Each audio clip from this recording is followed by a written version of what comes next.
to honor America with the singing of our national anthem. Please welcome Technical Sergeant Benton Felty from the United States Air Force Band.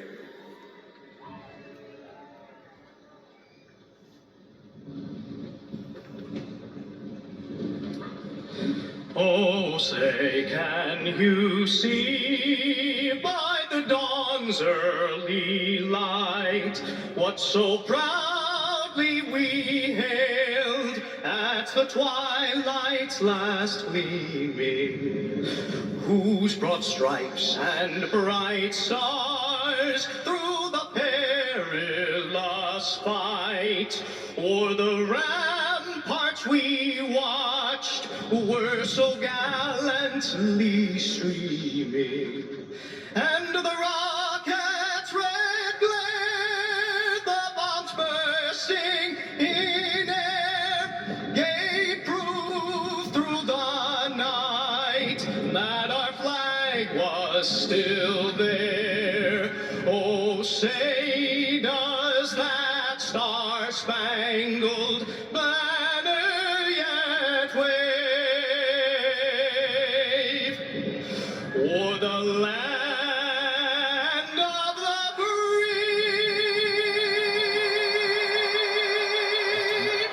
and the home of the brave?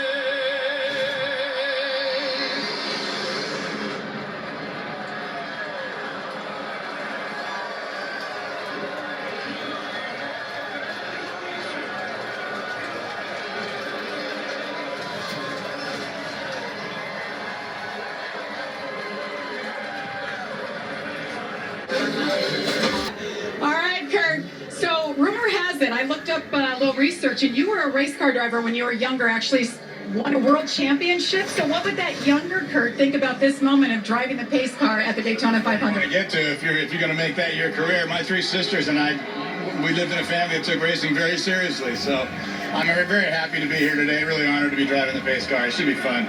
Awesome to see you here. Have a great time with it. Let's have a good race. Ready, the spotters are on the roof, the crew chiefs are on top of the box, and we're going to go trackside for the command.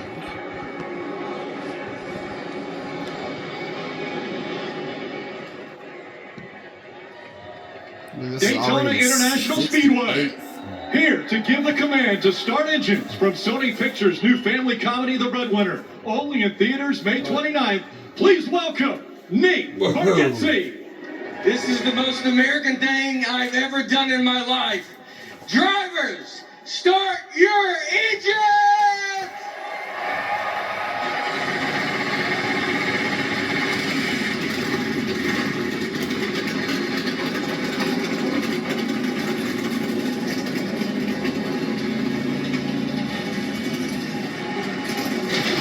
For one driver, destiny is 500 miles ahead in the great American race on Fox.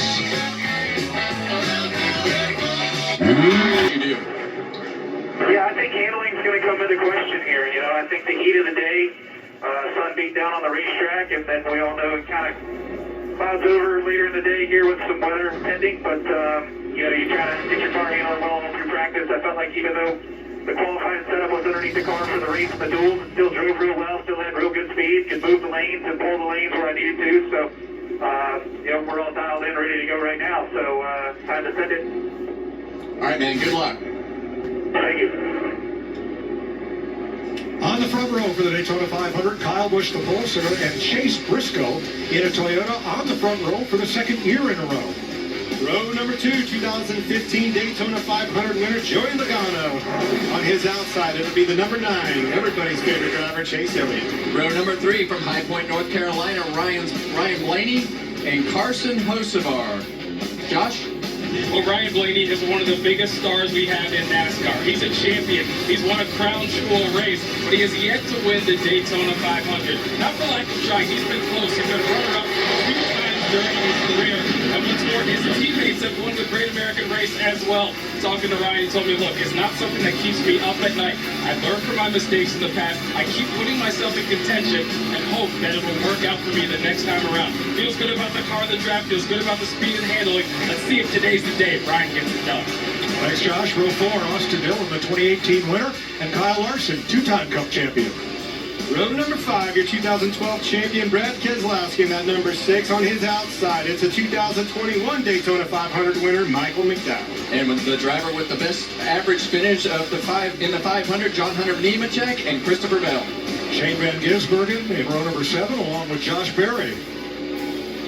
Row number 8, number 7, Daniel Suarez, and another Daytona 500 winner, Ricky Stenhouse. Row 9, Bakersfield, California's Casey Mears and Todd Gilliland. Row 10, Ryan Priest from Connecticut and Ty Gibbs. Here's a good one. Row number 11, number 48, Alex Bowman and Denny Hamlin on his outside. Jamie? Well, Denny Hamlin comes into this Daytona 500 with a heavy heart. You saw in the pre-race everything that he has been through after tragically losing his father in a house fire in late December. Then he said this week coming into Daytona, I'd be lying if I said I was 100% ready and motivated to get back here to racing. But the last couple of days after being back behind the wheel, he feels that focus. He wants that desire. He has it, and he feels like he has the car to get it done to win a 4th Daytona 500, Mike. Row number 12, 2020 Cup Rookie of the Year, Cole Custer and Eric Jones. Row 13, Noah Gregson from Las Vegas, Tyler Reddick from California. And row number 14, Bubba Wallace, and on his outside, Riley Hurst. Row 15, Corey Heim and Zane Smith. Row 16, 7-time champion, 50-year-old Jimmy Johnson back for another try. He shares the row with the youngest driver in the field, Connor Zillich. Row number 17 is going to give you Cody Ware and Ty Dillon. Row number 18, A.J. Allmendinger and the 2022 Daytona 500 winner, Austin Cindric. Row 19, Florida's Ross Chastain and B.J. McLeod, both from Florida. Row 20, William Byron, last 2 Daytona 500s. He has won, along with Justin Allgaier. Regan? Kevin, William Byron has rapidly ascended to superstar status in his Cup Series career, and doing that comes into today with back-to-back Daytona 500 victories. That gives him an opportunity to do something that's never been done in the 68 years of the Great American Race, and that is to win 3 straight. But a practice crash on Thursday has relegated him to a backup car. The team feels great about this backup car, though, and they look to make that happen and win 3 in a row today. And also, starting tailback is another car and a backup car. Do not forget about him, Chris Buescher. All right, let's take a closer look at drafting with our crew chief, Larry McReynolds. Yeah, Mike, to win the Daytona 500, you have to have a fast, good handling race car. Another key to winning is being